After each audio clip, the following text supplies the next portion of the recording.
Hi, ako po si Michael Pahanilya. Kakanta po ako ng Minamahal Kita by Freddy Aguilar. Sana po magustuhan niyo po ang kanta na to. Pakishare po mga idol. Huwag po kalimutan mag-follow sa aking Facebook page para updated po kayo palagi sa aking ina-upload ng mga video.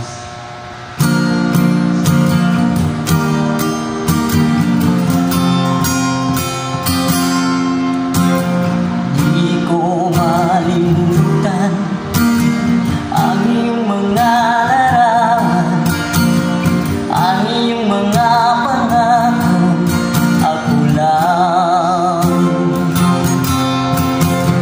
Kahit nasaan ka man, malayong malayo